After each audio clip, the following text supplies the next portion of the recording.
Disaster in Peru when a lake high in the Andes, weakened by a severe earthquake, burst its dams. The torrent swept away 2 mountain towns and several smaller communities.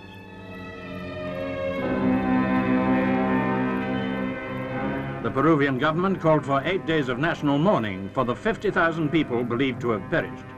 They've also allocated £7 million for reconstruction and the resettlement of 300,000 made homeless.